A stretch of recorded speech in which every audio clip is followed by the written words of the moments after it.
ఆదికాండం, Genesis తీయండి. ఆదికాండంలో మనం ఒక మాటను మనం చూసుకుందాం. 4వ అధ్యాయంలో, ఇది అందరికీ తెలిసిన విషయమే. ఆదికాండం 4వ అధ్యాయంలో అందరికీ తెలిసిన ఒక విషయాన్ని మనము గమనించుదాం. 4వ అధ్యాయము 1 నుండి కొన్ని మాటలు మీరు చదవండి. 5-6 వచనాల వరకు చదవండి. కొంతకాలమైన తర్వాత కయీను పొలము పంటలో కొంత యెహోవాకు అర్పణగా తెచ్చెను. హేబేలు ఏం చేశాడు అక్కడ చూడండి. హేబేలు కూడా తన మందలో తొలుచూలున పుట్టిన వాటిని, క్రొవ్విన వాటిని కొని తెచ్చెను. యెహోవా హేబేలును అతని అర్పణలను లక్ష్యపెట్టెను, కయీనును అతని అర్పణను లక్ష్యపెట్టలేదు. కాబట్టి కయీనుకు మిక్కిలి కోపము వచ్చి అతడు తన ముఖము చిన్నబుచ్చుకొనగా.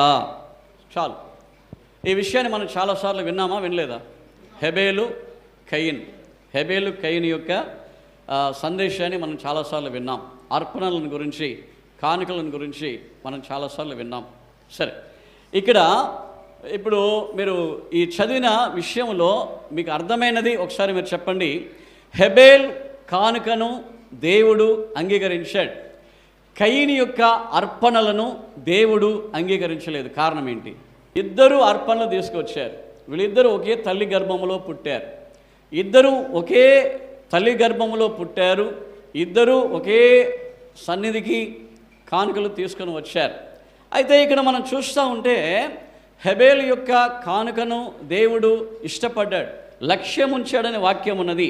హేబేలు యొక్క కానుకలలో దేవుడు లక్ష్య పెట్టాడు అనే ఒక మాట మనం చూస్తూ ఉన్నాం. 4వ వచనం చివరి భాగంలో, యెహోవా హేబేలును అతని అర్పణను లక్ష్య పెట్టను. దేవునికి స్తోత్రం కలుగును గాక. అయితే కయీనును అతని అర్పణను దేవుడు లక్ష్య పెట్టలేదు. అంటే ఇక్కడ గమనించాలి, బలి అర్పణ కంటే మనం చూస్తూ ఉన్నాం, కానుకలు చెల్లిస్తాం, దశభాగాన్ని చెల్లిస్తాం, చర్చికి వస్తాం, ఉపవాసాలు ఉంటాం, ప్రార్థన చేస్తాం, అన్నీ చేస్తాం. కానీ ఇక్కడ ఒక సీక్రెట్ ఉంది. అదేంటంటే బలి చెల్లించడం కంటే, లేకపోతే బలి ఇచ్చే అర్పణ కంటే, బలి ఇచ్చే వ్యక్తి ముఖ్యం. హల్లెలూయా. ఇప్పుడు కుళ్ళు ఉంది, దయచేసి గమనించాలి. కుళ్ళు, కుట్రలు, ద్వేషము, కక్ష, పగ కలిగి మనము కానీ ఏంటి బలి ఇచ్చామంటే దేవుడు ఏమంటున్నాడంటే, బలి ఇస్తూ ఉన్నావు కానీ నీ హృదయము నాకు నచ్చలేదు, నీ మనసు నాకు నచ్చలేదు. అంటే బలి కంటే బలి ఇచ్చిన ఆ మనిషి ముఖ్యం. దేవునికి స్తోత్రం కలుగును గాక. అక్కడ వాక్యం ఏమనుందంటే 5వ వచనంలో, కయీనును అతని అర్పణను ఆయన లక్ష్య పెట్టలేదు.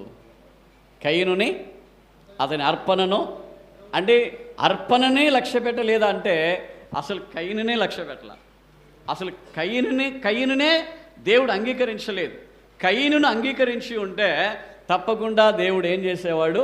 అర్పణను కూడా అంగీకరించేవాడు. ఇక్కడ మనమందరం కూడా తెలుసుకోవాలి, నిజమైన ఆరాధన చేయగలిగిన బిడలారా, నిజముగా దేవుణ్ణి నిత్యము ఆరాధించాలనుకుంటున్న బిడలారా, నిత్యము దేవుడు నాలో ఉన్నాడు, నాలో ఉన్న దేవుణ్ణి నేను గణపరచాలి, నాలో ఉన్న దేవుని నేను హెచ్చించాలి, నాలో ఉన్న దేవుని మహింపరచాలి అనుకుంటున్న దేవుని బిడ్డ, ఒకసారి మీరు గమనించండి, దేవునికి మహిమగా గమనించండి. మీ అర్పణల కంటే మీ హృదయము ముఖ్యము. హృదయము మంచిగా ఉంటే మంచి అర్పణలు దేవుని సన్నిధికి వస్తాయి.